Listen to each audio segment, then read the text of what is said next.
Boa noite a todos. A paz do Senhor Jesus. Queria cumprimentar aqueles que nos acompanham através da TV Rica, os nossos irmãos do Japão, os nossos irmãos da Venezuela, os nossos irmãos dos Estados Unidos, da Argentina e mais alguns outros que mandaram recado que estão assistindo. Sejam bem-vindos essa noite. Nós estamos muito felizes, estamos voltando de um retiro de homens que foi um tempo muito precioso. Para quem está nos acompanhando hoje pela primeira vez, seja na TV Rica ou aqui, meu nome é Cristiano, sou um dos ministros dessa casa e tenho hoje a responsabilidade e o privilégio de estar compartilhando com vocês uma mensagem cujo tema é Agora eu posso ver. Olha para quem está do teu lado e diga, agora eu posso ver. Vamos nos colocar de pé, vamos orar. Pai, nós te damos graças nessa noite, uma noite profética, uma noite onde nós chegamos diante de Ti para apresentar uma criança, uma noite onde nós voltamos de um retiro, onde o Senhor se manifestou de uma forma tão cirúrgica, tão precisa. Nós queremos te agradecer por tudo que foi feito esses dias e por ver como a atmosfera tem se movimentado, entender os teus desenhos, compreender os teus códigos e traduzir isso para a nossa vida prática a cada dia. Obrigado, Senhor, por essa noite, por cada pessoa que chegou até essa casa, que a Tua palavra possa ser um alimento sólido, que possa nos sustentar ao longo dessa nossa caminhada. Só há uma maneira de ser sustentado e, como a pastora Luciana disse, de ter estabilidade. É se o nosso fundamento estiver em Cristo. E nós queremos nessa noite declarar que todo fundamento que substitui a Cristo da nossa vida seja arrancado em nome de Jesus. E que possamos ouvir a Tua voz com precisão. Todo espírito de distorção, toda tentativa nos ares de roubar, atrapalhar, confundir, eu cancelo agora em nome de Jesus e declaro liberdade para que o Espírito Santo de Deus possa ministrar o teu espírito em nome de Jesus. Amém. Amém? Dê um abraço em quem está do seu lado e fala assim, como você está bonito hoje. Agora abraça quem está do outro lado e fala assim, você está mais bonito que a semana passada. Tem algo especial na sua vida. Amém? Aleluia. Você está vendo como é fácil tirar o sorriso do rosto de alguém? Quem não gosta de receber um elogio, né? E às vezes a gente está sentado do lado de alguém, o culto a noite inteira, uma semana inteira, um mês inteiro, a gente não fala nem oi. Mas enfim. Eu queria falar para vocês que o retiro de homens foi um tempo incrível. Foi um tempo muito especial. Foi a primeira vez num retiro de homens que a gente não colocou uma programação pré-definida. Quando eu cheguei lá de manhã, eu ainda não sabia quem seria a primeira pessoa a ministrar. E Deus me falou assim, nesse retiro você não ministra, você só vai encaixando as peças. E eu tinha que discernir a voz de Deus para saber o horário que cada pessoa ia ministrar para poder construir o que Deus queria construir. E foi assim, dessa forma precisa, que Deus foi fazendo algo. A palavra dessa noite, eu gostaria de falar para vocês que ela tem a participação do meu amigo pastor Júlio Cosini, da comunidade cristã Verdade e Vida do apóstolo Djalma Toledo lá em São Paulo. Tem a participação do meu amigo do pastor João lá, da comunidade de Todos os Santos em Cruzeiro. Tem a participação do apóstolo Lincoln aqui do Reino. Tem a participação do pastor Carlos Herrera, lá de São Paulo, porque na verdade eu quero fazer um compilado de tudo que Deus falou conosco nesses 2 dias, e mais do que Ele falou comigo no caminho, voltando para casa do retiro, em conversa com o pastor João, e tudo que Deus foi nos mostrando nesses dias. Como o apóstolo Eli falou de forma muito precisa, de fato nós precisamos orar, para que aqueles que não foram, recebam da mesma forma dos que foram. Porque de fato o nosso propósito na face da terra é edificar, não é amaldiçoar. Mas quando nós percebemos que num retiro onde há 3 meses nós estamos avisando que vai haver o retiro, num retiro onde nós falamos para casa, olha, faça a sua inscrição porque nós vamos abrir para as pessoas de fora, né? E a gente tem 60% de participação das pessoas que são de fora, ou a gente não está entendendo, ou nós não percebemos a importância que é quando Deus nos convoca para falar algo. Eu falei sobre isso quando nós tivemos o culto de Santa Ceia desse mês, que eu vi que muitas pessoas não participaram, e foi um culto de Santa Ceia que marcou minha vida. A visão que Deus me deu aquele dia, a palavra que foi ministrada, não só pela profeta Camila, mas quando o apóstolo Hélio também começou a ministrar ao longo da ceia, até agora, porque, meus irmãos, a gente precisa entender que nós vivemos pela voz do Espírito. A igreja primitiva, ela nasceu assim, todos os passos dos apóstolos eram conduzidos precisamente ouvindo a voz de Deus. E todas as vezes que nós nos desviamos disso, nós começamos a caminhar sobre a nossa vontade pessoal. E toda agenda que você faz, que não está na agenda de Deus, ela te coloca em risco. Todas as vezes que você faz uma programação para a tua vida, e você está num lugar diferente da onde Deus queria que você estivesse, você está em risco. Eu vou repetir isso. Se nós somos guiados pelo Espírito de Deus, e Deus preparou uma agenda para nós, e nós, pela nossa alma ou pela nossa vontade, decidimos seguir a nossa agenda, nós estamos em risco. Veja o que aconteceu com o profeta Jonas. Deus tinha uma agenda, Deus tinha uma programação, Deus tinha um chamado, Deus tinha um propósito, e ele resolveu ir na direção oposta para fazer a sua vontade. Nós estamos vivendo dias muito precisos nessa nação, e eu estou vendo a precisão de Deus em nos falar, em nos mostrar. A pastora Luciana veio me falar antes da palavra, a respeito de uma palavra profética, de uma direção que Deus deu.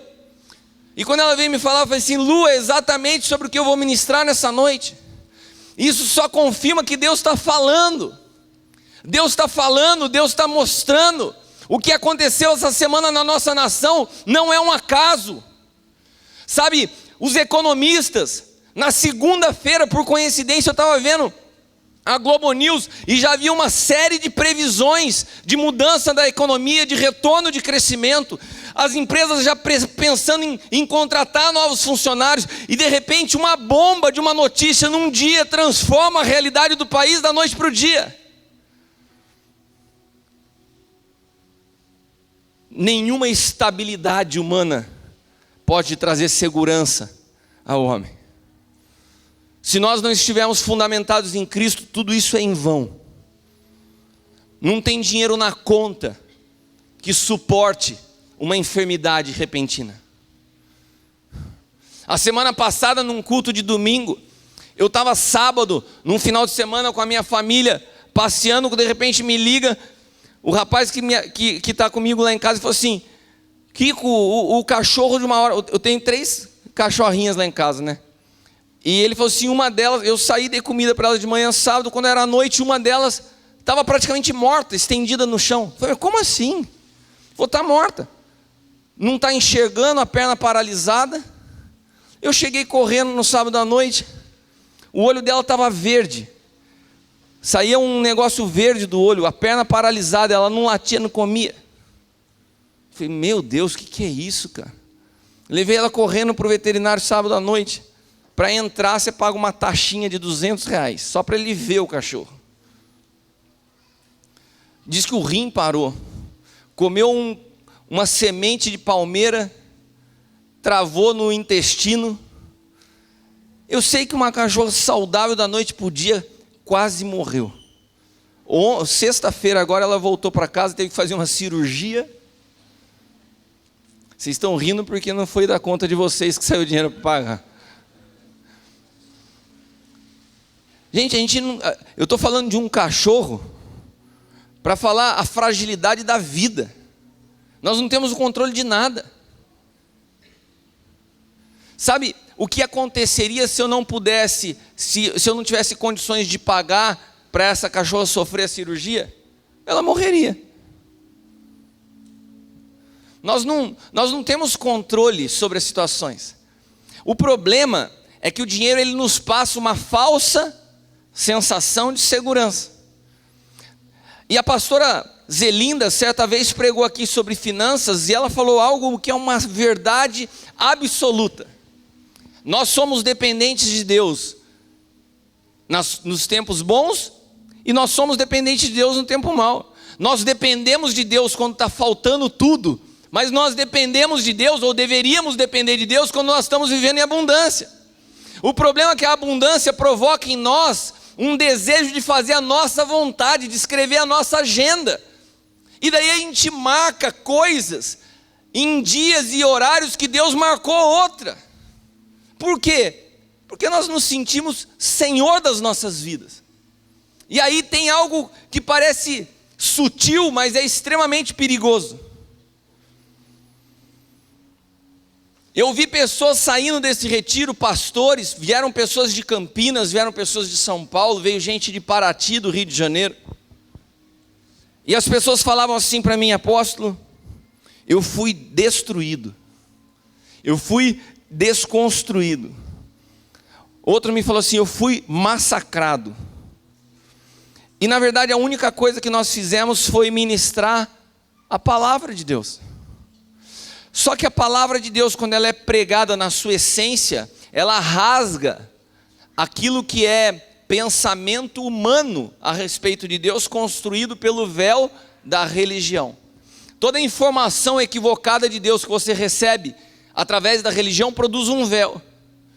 Esse véu ofusca a visão correta e precisa da vida. E quando nós liberamos uma palavra que vem direto do Espírito de Deus, a palavra da verdade, que é Cristo, esse véu se rasga.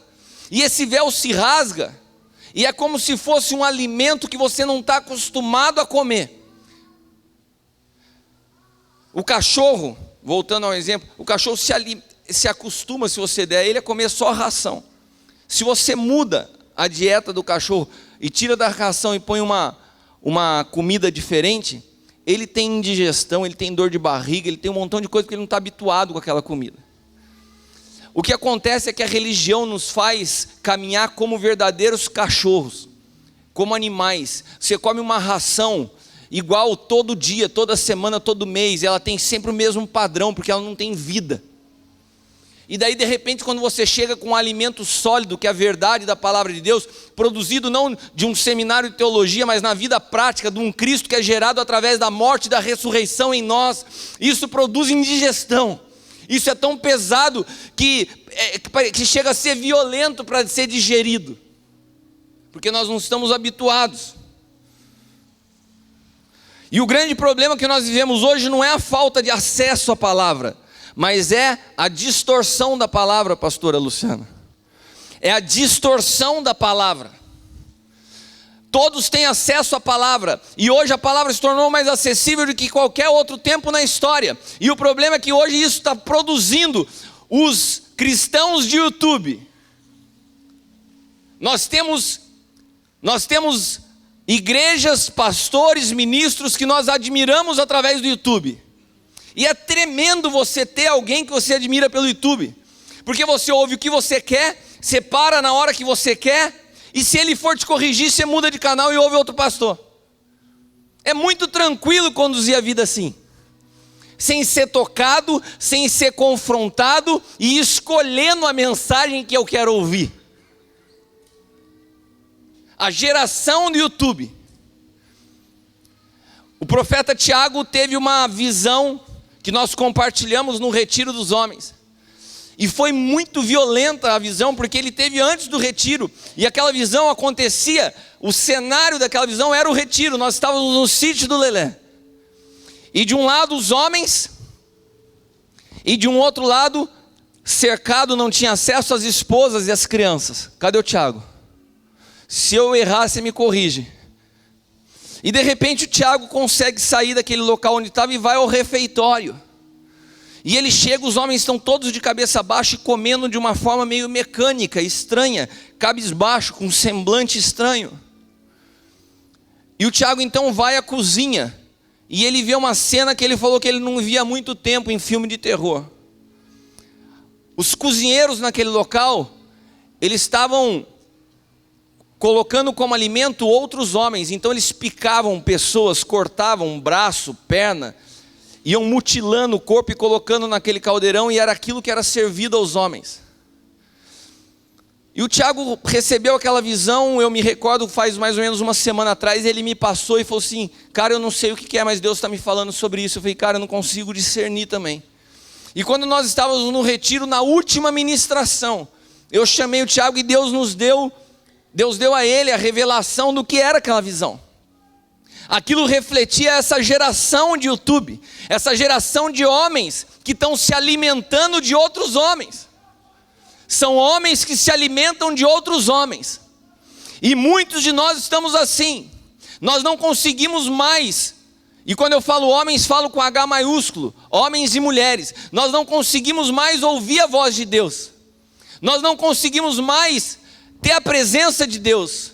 E nós precisamos comer uma comida requentada, que é a revelação que Deus trouxe a alguém. Porque eu já não tenho mais acesso ao coração de Deus. E a distorção da palavra, ela é um perigo, porque ela só chega a nós à medida daquilo que se tornou um senso comum. E eu já falei sobre isso há uma semana atrás. Abra a sua Bíblia e os homens vão entender o que eu vou falar. Eu quero que a gente abra a nossa Bíblia em Gênesis. Eu não vou falar capítulo 1, versículo 26. Todo mundo que pregou nesse retiro começou a pregação falando de Gênesis 1, 26. Sem nada ser combinado. Mas nós vamos para Gênesis 2, 16 e 17. Abra sua Bíblia no livro de Gênesis, capítulo 2, versículos 16 e 17. E ordenou o Senhor Deus ao homem, dizendo: de toda árvore do jardim comerás livremente, mas da árvore do conhecimento do bem e do mal, dela não comerás, porque no dia em que dela comeres, certamente morrerás. O que Deus fala aqui, uma ordem que ele dá a Adão? Olha, de toda árvore do jardim, você pode comer. O que está na sua Bíblia aí? Você não abriu a sua Bíblia? Por favor, então abra a sua Bíblia em Gênesis, capítulo 2. Capítulo 2, versículos 16 e 17. Quando eu perguntar, normalmente a gente pergunta para que vocês possam responder. Vamos tentar mais uma vez. Irmãos, então o Senhor disse: de toda árvore do jardim comerás? Muito bem. Então o que ele está querendo dizer com toda árvore do jardim comerá livremente? Que de toda árvore do jardim você pode comer livremente. Olha para quem está ao lado e fala assim: de toda árvore do jardim você pode comer livremente. Está claro ou não está claro isso para você? Bom, daí vamos agora para Gênesis capítulo 3, versículo 1. Gênesis 3, 1. A serpente, ela vai a Eva para retratar ou para replicar ou para pegar essa palavra que Deus disse a Adão e repetir essa palavra para Eva. Amém? A palavra que nós acabamos de ler é que Deus falou que de toda árvore do jardim o homem podia comer. Agora olha o que a serpente diz a Eva. Ora, a serpente era mais astuta que todos os animais do campo que o Senhor Deus tinha feito. E esta disse à mulher: é assim que Deus disse que vocês não comereis de toda a árvore do jardim?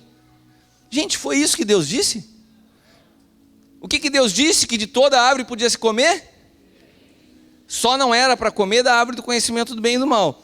A serpente pegou essa mesma palavra e replicou para Eva de que maneira? Que história é essa que vocês não podem comer de nenhuma árvore? Aqui você vê uma distorção na cara dura. Não foi nada disso que Deus tinha falado. E eu quero que você preste atenção em algo. Toda conversa sobre Deus, sem a presença de Deus, é contra Deus. Toda conversa a respeito de Deus, sem a presença de Deus, é contra Deus. Tudo que nós falamos de Cristo, se não for por Cristo, você está ouvindo a voz da serpente. É a mesma voz que distorcia no Éden e segue distorcendo hoje.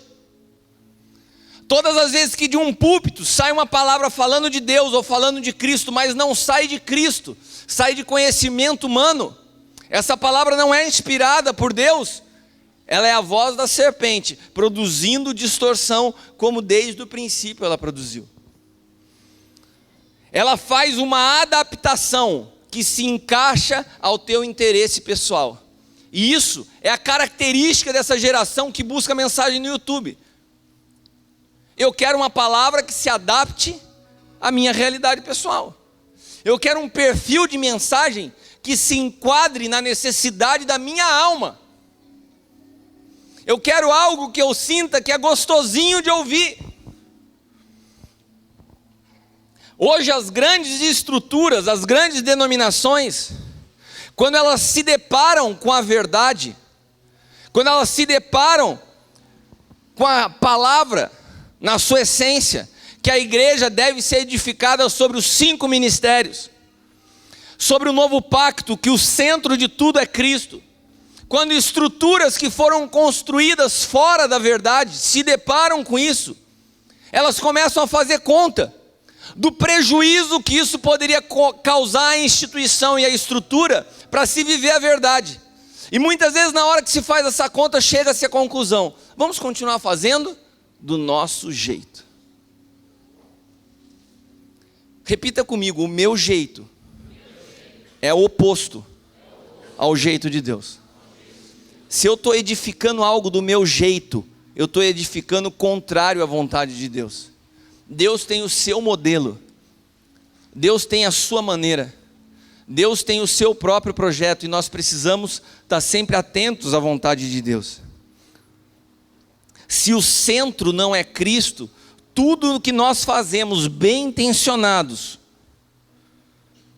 mesmo que seja parecido com a verdade, não é verdade. O problema da religião é que ela fala algo que parece ser verdade, que é bem próximo da verdade, mas não é verdade.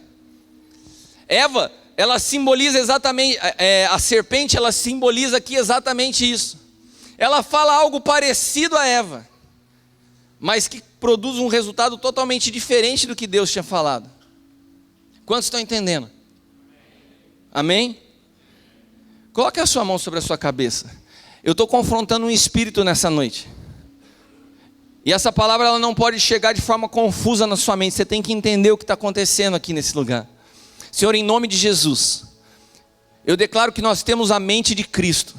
E todo espírito de confusão, toda resistência no espírito, toda tentativa de Satanás de distorcer essa palavra, eu cancelo agora em nome de Jesus. Eu declaro, Pai amado, os céus abertos. Eu declaro que o Teu Santo Espírito tem liberdade de falar nessa noite. E eu cancelo todo sofisma, todo pensamento humano, toda resistência da alma, toda barreira, caia por terra em nome de Jesus.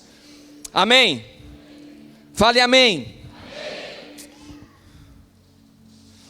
Se tem algo pior que o desconhecimento, é a imaginação. Quando eu não tenho conhecimento das coisas de Deus, eu tenho um terreno que não está edificado, mas ele está pronto a ser edificado. Agora, quando eu não tenho conhecimento das coisas de Deus e eu crio uma imaginação do que são as coisas de Deus, para que eu possa construir de fato algo genuíno, eu tenho que primeiro derrubar o que foi construído, que é fruto da imaginação. E é muito mais difícil. E nós vivemos num país onde todos nós temos acesso à palavra de Deus, onde todos nós, de uma forma mística, de uma forma herdada pelos nossos familiares, de uma forma cultural, já recebemos alguma informação a respeito de Deus. E toda a informação que você recebeu de Deus, dos seus familiares, da religião que você frequentou, ela provavelmente está distante da realidade que é a verdade de Deus. E quando você começa a se deparar com a verdade, que foi o que aconteceu nesse final de semana com esses pastores, isso provoca uma profunda indigestão, porque te arranca de uma zona de conforto, de algo que já está acomodado há muito tempo de um jeito. E com isso nós começamos a ter uma visão distorcida de tudo. Nós somos capazes de construir de edificar uma torre. Nós somos capazes de construir uma Babel em pleno século 21. Vamos fazer o nosso nome ficar conhecido. Mas por quê? Porque nós achamos que isso é legal. E vamos promover o nosso ministério, a nossa tribo, a tribo do sonho de Deus. Vamos espalhar o nosso nome por toda a terra. Vamos construir uma torre de transmissão. O que eu estou falando aqui? Não existe uma palavra profética nessa casa que nós somos uma torre de transmissão? Eu posso pegar isso e distorcer. Quando eu pego isso e começo a distorcer, eu estou falando uma verdade paralela. E toda verdade paralela é uma mentira. E nós começamos a ter uma visão distorcida de tudo conforme nos convém. E daí, sabe qual que é o grande mal quando isso vem sobre a nossa vida?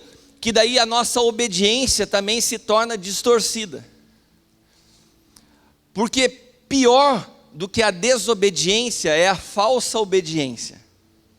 Repita comigo, pior que a desobediência é a falsa obediência.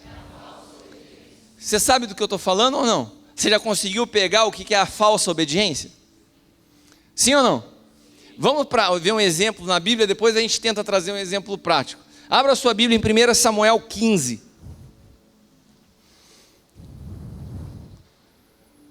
1 Samuel 15, do 13 ao 15. Veio, pois, Samuel a Saul, e Saul lhe disse... Antes de eu ler o que Samuel, deixa eu só contar o contexto aqui. Vocês se lembram da história que o Senhor se ira com os amalequitas, e daí ele chega para Saul e fala assim, ó, vai lá e passa o facão, cara. Destrói tudo, destrói aquele povo porque já chegou, já deu. Eles estão me afrontando na cara dura. Mata tudo, mata homem, mata mulher, mata criança, mata gado, não deixa nada. Mata o rei, mata todo mundo. Tem que acabar com esse povo. Vocês se lembram disso? Daí o que Saul faz? Ele chega lá e olha, começa aquela guerra, vai matando todo mundo. Ele fala, caramba, até que o gado daqui é legal, hein? Uns boi gordo, bonito. E começa a preservar os boi. Daí ele olha o rei e fala assim, caramba, esse cara aqui era um cara poderoso, conhecido em todo mundo. Se eu levar esse cara vivo, vai ser como um troféu para me exibir. E ele vai e mata tudo, mas ele faz 99% do que foi pedido a ele para fazer. Se você obedece 99%, você é um desobediente. E foi exatamente o que Saul fez. Só que daí Samuel vem até ele. Samuel vem até ele para saber, e aí, Saul? E daí ele já vem com o discurso do desobediente. O discurso do desobediente é uma coisa maravilhosa, porque ele já começa se justificando. E aí, Samuel, beleza? Cara, acabei de fazer exatamente o que você me pediu. Ah, é? Mas parece que eu estou ouvindo um barulho de boi. E é exatamente esse contexto que a gente vai ler agora. Veio, pois, Samuel a Saul, e Saul lhe disse, bendito sejas tu do Senhor, cumpri a palavra do Senhor. Olha, ele já chega e já dá no meio, eu cumpri a palavra. O que você me pediu eu fiz. Então disse Samuel, mas que balido pois é esse de ovelhas ao meu ouvido, e o mugido de vaca que eu ouço? E disse Saul, de Amaleque as trouxeram, porque o povo poupou. E daí o mesmo princípio de Adão. Adão falou assim, olha, foi o princípio de Adão que se repete até os dias de hoje na vida do ex-presidente Lula, né? Adão culpou a Eva, Lula culpou Marisa e Saul culpou o povo, né? Olha, foi a mulher que o senhor me deu. Lula, olha, foi a Marisa que já está morta. E Saul, olha, foi esse povo que poupou o melhor das ovelhas. Cara, o cara é o rei. Ele tinha autoridade na mão. E o que ele fala para Samuel? Não, esse barulho que você está ouvindo, isso daí foi o povo. O povo resolveu pegar o melhor das ovelhas. O povo poupou o melhor das ovelhas e das vacas, mas com um propósito, Samuel, para oferecer ao teu Senhor, ao Senhor teu Deus. Porém, nós destruímos totalmente. Olha que discurso de louco. Nós destruímos totalmente, mas preservamos aqui uns boizinhos, umas ovelhinhas, que eram muito bons para oferecer ao teu Deus. A visão distorcida, ela te leva a conduzir a vida na vontade pessoal.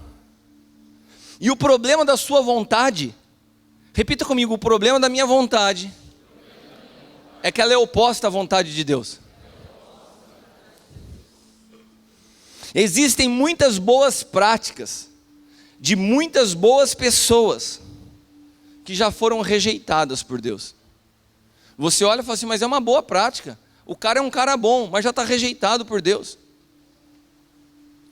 É a desobediência com cara de obediência. Essa semana passada, eu passei a semana inteira cuidando de pessoas desobedientes com cara de obedientes.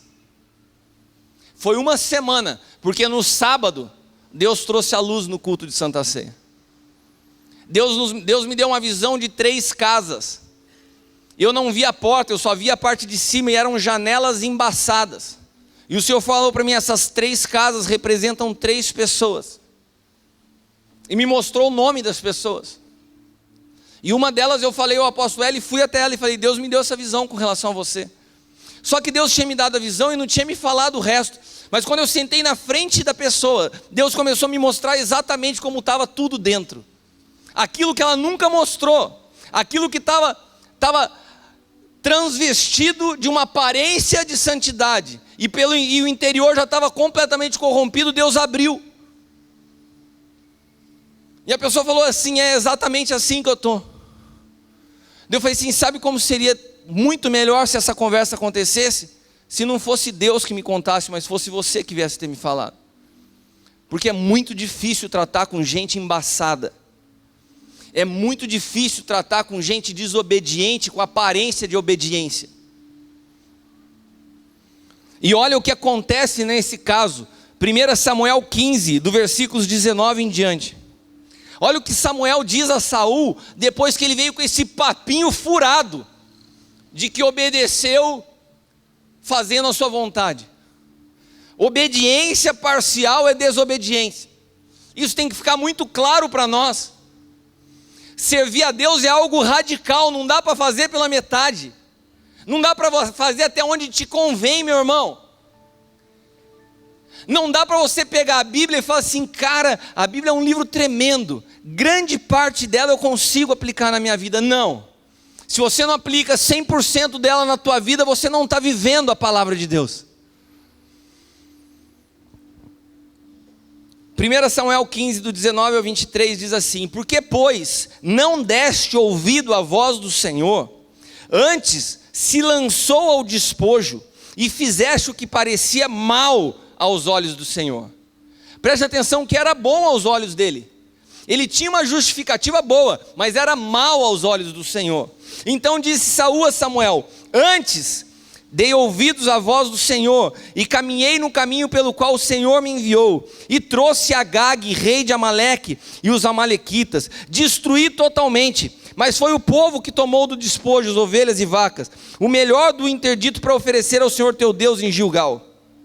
Cara, Saul era tão obstinado no seu ponto de vista, que depois que Samuel faz a casa dele cair, falou, cara, você desobedeceu. Ele insiste naquela mentira, ele insiste na roupagem de espiritual. Ele fala, não, cara, eu trouxe para oferecer ao Senhor. E Samuel então, como profeta, e nós estamos vivendo dias onde Deus levanta o espírito profético. Eu quero te dizer algo, nós estávamos finalizando o retiro hoje, já era mais de meio-dia. Estava encerrando a palavra final, e eu tinha uma sensação, uma impressão no meu espírito, cara, que não estava fechado. E eu falei, Senhor, o que está faltando? E o Senhor falou assim, eu estou sentindo falta do meu profético. E eu chamei os profetas à frente. E meu irmão, aquilo que nós estávamos programados para terminar no horário, se estendeu por mais 1 hora. E Deus tomou aquele ambiente, visão, direção, palavra de conserto, e foi tremendo. Porque chegou um tempo onde a voz profética vai trazer alinhamento sobre a igreja. E nesse momento Samuel se levanta como voz profética e fala: tem porventura o Senhor tanto prazer em holocausto e sacrifício, como em que se obedeça a palavra do Senhor? Você acha que Deus prefere que você desobedeça trazendo ovelha, trazendo boi, para fazer uma vontade só porque Ele tem tanto prazer em sacrifício? O que mais Deus quer de você, o que mais Deus quer de mim é obediência.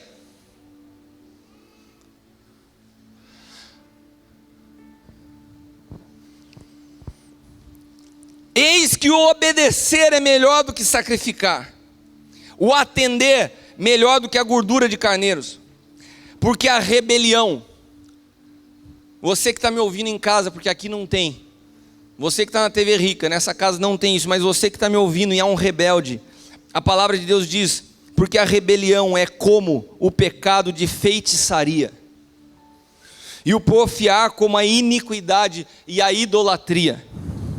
Porquanto tu rejeitaste a palavra do Senhor, Ele também rejeitou a ti, para que não sejas rei.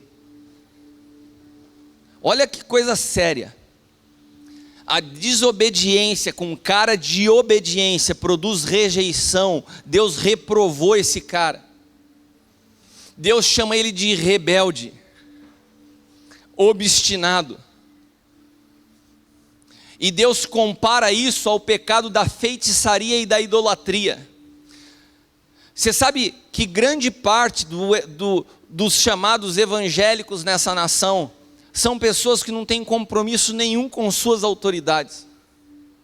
São pessoas desobedientes. São pessoas que não sabem ser submissas.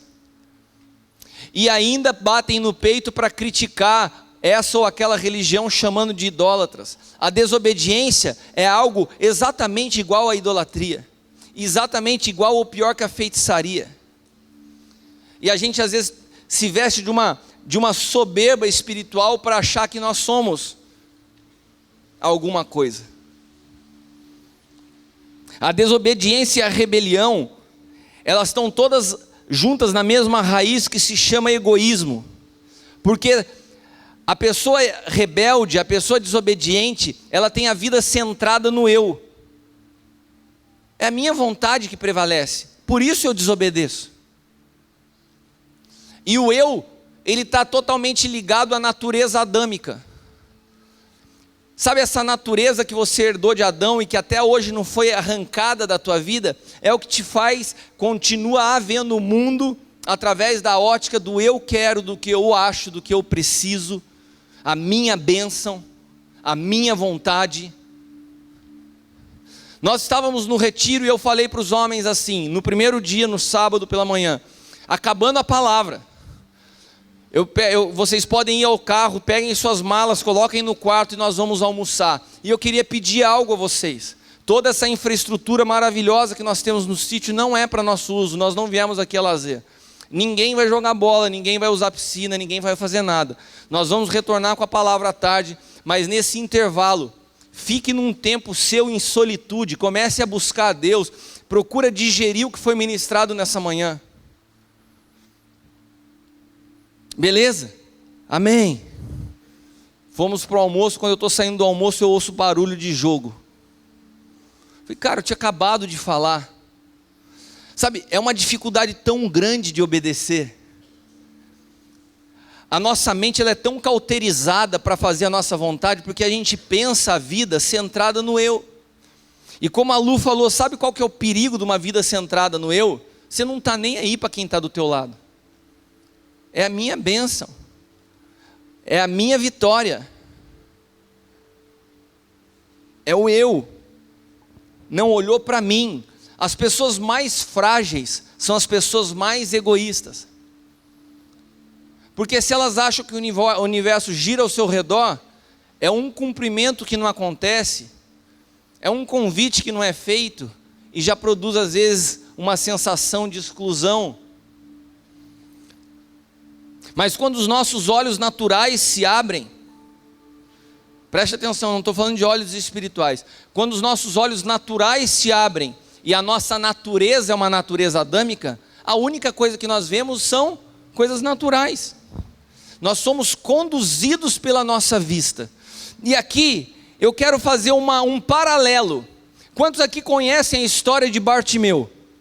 Aquele homem cego que vivia à margem da sociedade e que certa vez Jesus passa e ele percebe que Jesus passava naquele lugar. E Bartimeu começa a gritar: Jesus, filho de Davi, tem compaixão de mim. E Jesus passando, e as pessoas falavam assim: cala a boca, cara, não incomoda ele. E ele gritava mais alto: Jesus, filho de Davi, tem compaixão de mim. E Jesus fala: deixa ele vir a mim. E Jesus olha para aquele homem e fala assim: que queres que eu te faça? E ele responde o quê? Eu quero ver. E os olhos dele são abertos. E ele recupera a sua visão natural. Ele recupera a vista. Ele começa a ver. E a palavra de Deus diz então que ele viu e ele seguiu a Jesus. Que coisa maravilhosa. Um cego volta a ver. Naturalmente. Bartimeu foi curado de uma cegueira natural. E ele pôde então seguir a Jesus. O milagre, aquilo que parece ser a sua maior necessidade, quando resolvido, não significa que a realidade espiritual da tua vida muda. Ele foi atendido naquilo que parecia ser a maior necessidade dele. E simplesmente os olhos naturais foram abertos. Espiritualmente a vida daquele cara não significava muita coisa. Agora, se nós olharmos uma outra história de um outro homem, que também ficou cego, que também teve a sua visão restaurada, mas a principal restauração na sua visão, foi a abertura dos seus olhos espirituais. Olha que paralelo interessante, Atos 9, do 4 ao 8, caindo em terra, ouviu uma voz que lhe dizia: Saulo, por que me persegues? Como que Bartimeu chamava Jesus? Jesus, filho de Davi. Bartimeu era um homem centrado na figura de Jesus, como alguém, como um profeta, como um homem do antigo pacto. Linhagem de Davi. Tem compaixão de mim. Saulo, quando ele cai, seus olhos ficam cegos e ele se depara com aquela visão, a primeira coisa que ele fala: Senhor.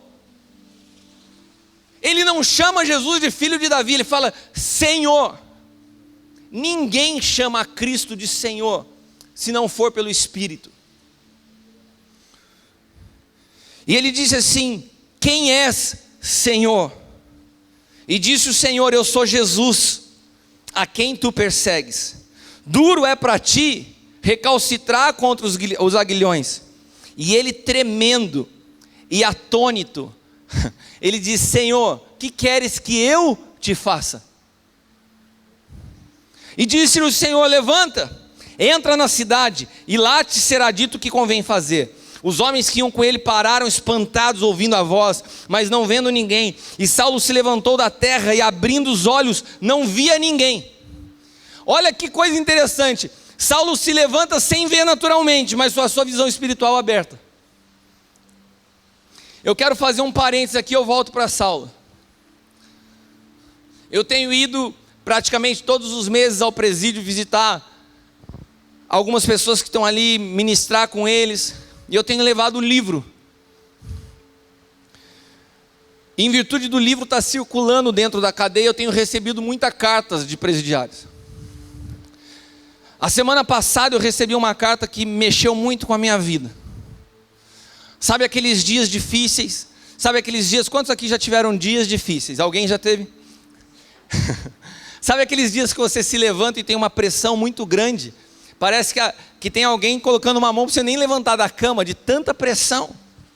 Naquele dia, que a angústia tenta bater a porta, que o medo, que a ansiedade, que uma somatória de coisas estavam querendo tomar conta do meu coração naquele dia. Eu passei aqui pela igreja de manhã e tinha na recepção uma carta no meu nome, desse presidiário que eu nunca vi na minha vida. Isso faz umas 2 ou 3 semanas. E naquela carta, esse homem, esse jovem, começa a contar para mim a sua história. Um cristão, frequentou a igreja pela vida toda, mas sempre oscilando na sua fé. E ele falou assim: apóstolo, eu terminei de ler o teu livro essa semana, e eu já li por 3 vezes. E ele falou assim: que coisa tremenda, compreender o que é o céu habitar em mim. Eu sempre achei que essa angústia e essa tristeza de tudo que eu fiz errado na minha vida só acabaria o dia que eu fosse para o céu. Mas eu entendi que o céu já veio morar dentro de mim. Eu entendi que Cristo habita em mim. E sabe o que eu posso te dizer, apóstolo? Que hoje, dentro dessas cadeias, eu me sinto mais livre do que eu era lá fora.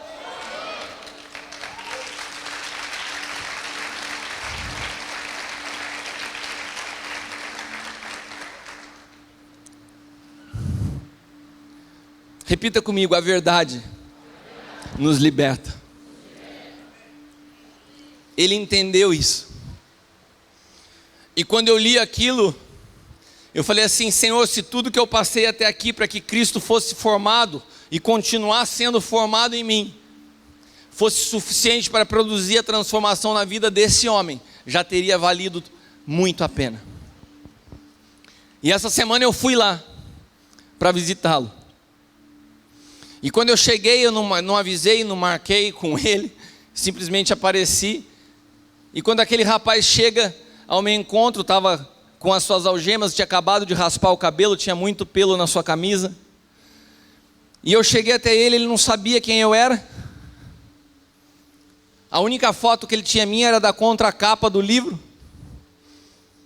E eu cheguei para ele e falei assim: eu sou cristiano.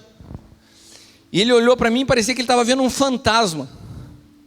E eu fui para ele abraçá-lo e ele não sabia, constrangido, como que se abraça alguém que está algemado? Você não consegue abrir o braço. E ele só falava assim para mim: eu estou todo sujo.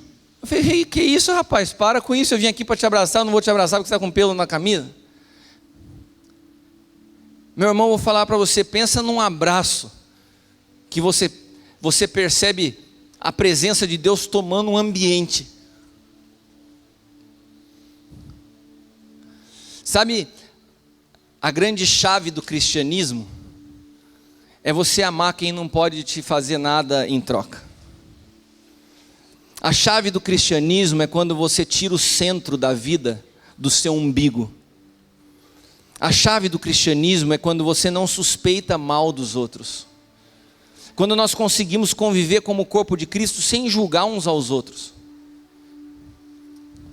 Quando nós conseguimos entender que nós estamos aqui juntos para produzir transformação lá fora, e que as nossas dificuldades elas têm que ser pequenas, se comparado ao que a gente pode produzir quando a gente está junto.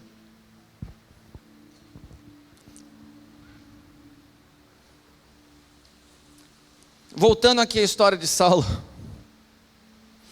E no final de Atos, capítulo 9, no versículo 8, diz a palavra: e guiando-o pela mão, o conduziram a Damasco.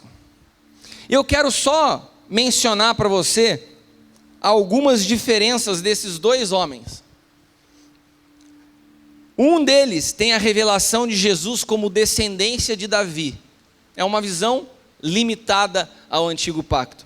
O outro tem a revelação de Cristo como Senhor da sua vida. Os seus olhos se abrem por completo. Um tem como centro da sua conversa um pedido pessoal para resolver um problema. Jesus fala para ele: o que você quer que eu te faça? Ele fala assim: eu quero ver. Essa foi a tônica da conversa. O outro tem o centro da conversa em saber o que Cristo queria que ele fizesse.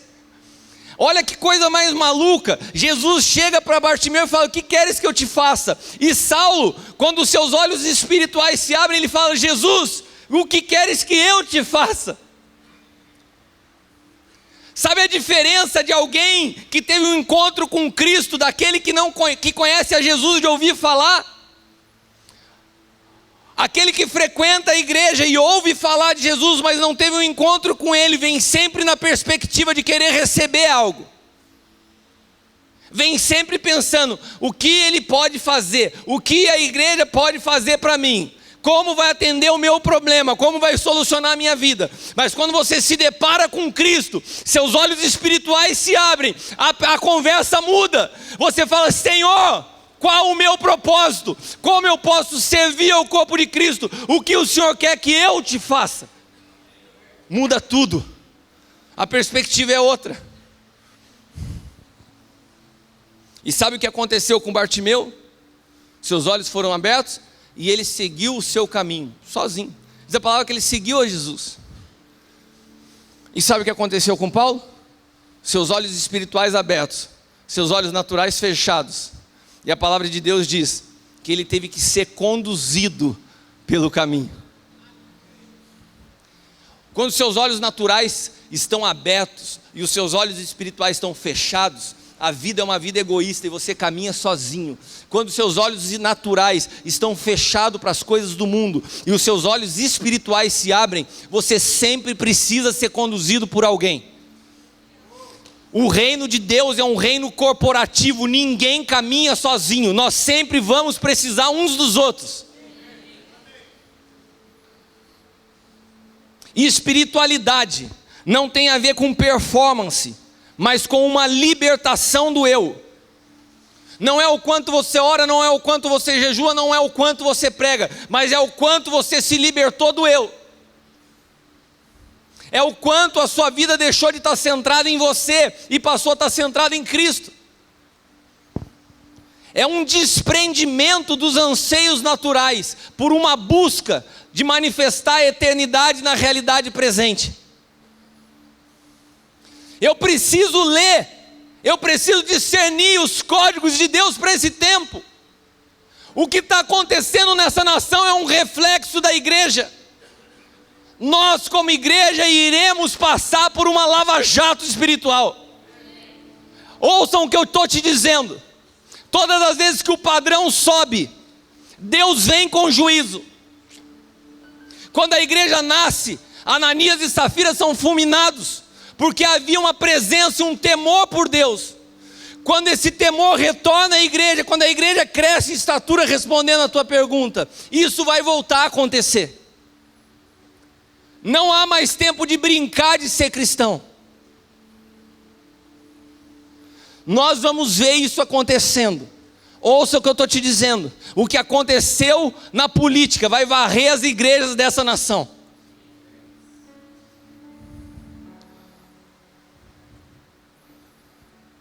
Eu não posso mais viver para fazer, porque as pessoas fazem para ser. E o evangelho não é fazer para ser. Eu sou e por isso eu faço. É diferente. Eu preciso fazer para ser alguma coisa. Não! Nós somos alguma coisa em Cristo. Não tem o que você faça que mude, que melhore ou piore isso. Tudo é dele, tudo é por ele, é por meio dele, através dele são todas as coisas. Agora, porque eu sou algo nele, eu faço. O fazer é só uma consequência.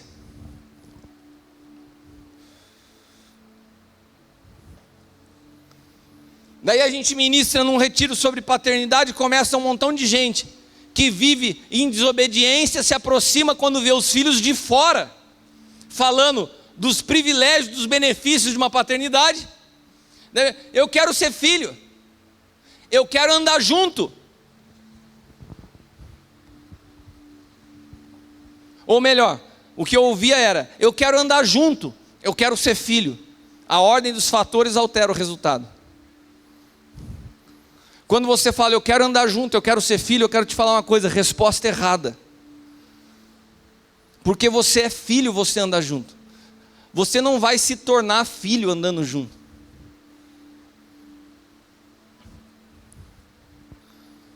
Tem pessoas que estão como aquele filho, a parábola dos dois filhos perdidos, o filho pródigo e o filho que ficou em casa. O filho que ficou em casa, ele vai questionar o pai fala, cara, Você vive na casa comigo. Tudo que é meu é seu. O que você está falando? Tem gente aqui na casa que é assim. Não desfruta. E vem falar, eu quero ser filho. Cara, você já é filho. Se você faz parte dessa casa, você já é filho. Sabe por que você não se sente filho? Porque você não se comporta como tal. Ser filho não é uma questão de falar assim, eu quero ser filho. Você toma uma posição de filho. Em honra, em respeito, em obediência. Você entende que no reino de Deus, quando os nossos olhos espirituais se abrem, nós precisamos ser conduzidos por alguém. Aquele homem cheio de si, que era Saulo, de repente tem que ser levado de mão dada por alguém. Por quê? Porque os olhos espirituais dele se abriram. Repita comigo, ninguém anda sozinho quando os olhos espirituais se abrem. E quando você me pergunta como filho, eu sou filho, e o que eu devo fazer então? De novo, resposta errada, pergunta errada. Você não deve fazer nada. Uma das principais etapas dentro do processo do discipulado de Jesus era chamar a pessoa para caminhar e não fazer nada. Vamos caminhando junto. Vamos juntos até o Gólgota. Vamos juntos até o Gólgota. Vamos juntos até o local onde você pode tomar uma decisão na vida. Eu abro mão da minha vida. Se possível, Jesus falou assim, se possível, afasta de mim esse cálice. Todavia seja feita a tua vontade. O Gólgota. O Gólgota, pode ser que o Gólgota para você seja essa noite aqui. Onde você fala assim, Senhor, eu entendi. Meus olhos espirituais se abriram. Eu queria as coisas do meu jeito. Hoje eu posso falar com consciência. Todavia seja feita a tua vontade. E quando você passa por esse lugar chamado Gólgota, porque quando Jesus se apresenta como caminho, verdade e vida, o caminho quer dizer, tudo que ele viveu, nós vamos precisar viver. Nós temos que trilhar os mesmos passos dele, como nosso Senhor. Então, nós necessariamente precisamos passar pelo Gólgota, o lugar onde a gente fala, todavia seja feita a sua vontade. Ou seja, eu abro mão da minha. Eu quero entrar nesse lugar de obediência plena, não de obediência parcial. Quantos estão entendendo? E o Gólgota, quando você chega nesse momento, Deus também vai te conduzir para o próximo passo. O que vem depois do Gólgota? Depois do Gólgota vem a cruz, que é o lugar da tua exposição, que é o lugar que a tua reputação vai para o lixo, que é o lugar onde você fala assim, não se trata mais do que as pessoas pensam de mim, falam de mim.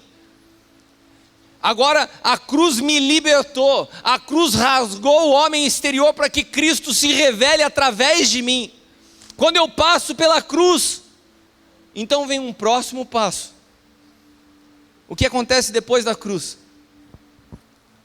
Não é a ressurreição, depois da cruz vem o sepultamento. A palavra sepultar significa apartar da vista. Daí é que você perdeu tudo mesmo, até a sua imagem acabou. Não se trata do seu nome, não se trata de promover nada pessoal. Você perdeu.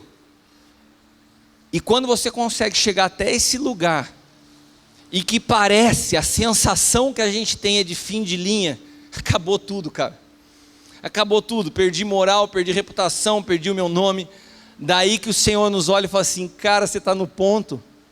Agora é o momento de eu entrar, agora é o momento de eu me manifestar, agora é o momento de remover a pedra, porque agora você se levanta não mais com o velho homem, não mais com a natureza adâmica, não mais com uma vida centrada no eu, mas agora a vida que você vai viver é Cristo te governando por completo. Você experimentou a morte dele e você vai viver a ressurreição dele. Aleluia! Você poderia ter aplaudido o Senhor por causa disso.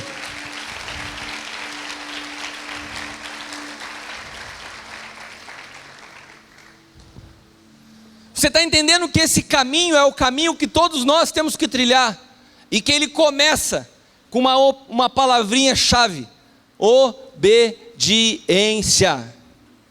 Ele foi obediente até a morte, e a morte de cruz. Vamos nos colocar de pé.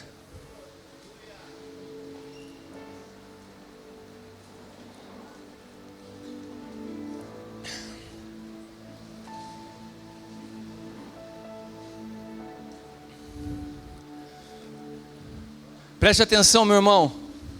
Eu não gostaria que você se dispersasse. Se você puder me dar mais uma atenção. Essa não é a hora certa para sair, não é a hora certa de ir ao banheiro, é a hora da tua decisão. E eu quero fazer um convite sem rodeio. A cruz não foi um lugar de rodeio. O Gólgota não foi um lugar de meias palavras. A pergunta é: você está disposto a viver isso que eu estou falando? Quantos estão dispostos a viver isso que eu estou falando? Então, eu quero ver de novo. Quantos estão dispostos a viver isso que eu estou falando? Se você realmente está disposto, eu quero que você faça algo nessa noite. Você que reconhece que é um desobediente, sai do seu lugar e vem aqui à frente.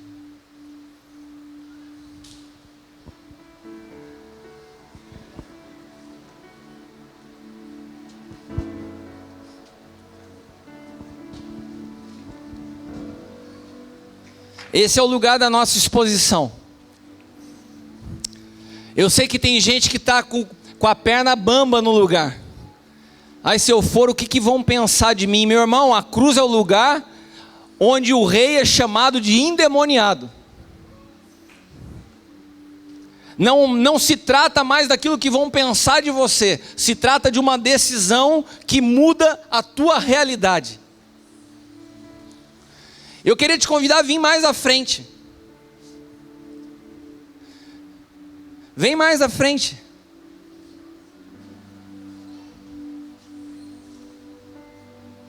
Eu quero convidar você que é obediente, desobediente velado. Esses aqui foram corajosos pra caramba. Eu falei, quem é desobediente vem já, papum, chegaram aqui. Parabéns, seus desobedientes. Agora eu queria convidar aqueles que são desobedientes velados. Você tem cara de obediente. Você finge que obedece. Você faz de conta que obedece. E o desobediente velado é pior que o desobediente rasgado, porque o velado, além de tudo, é mentiroso.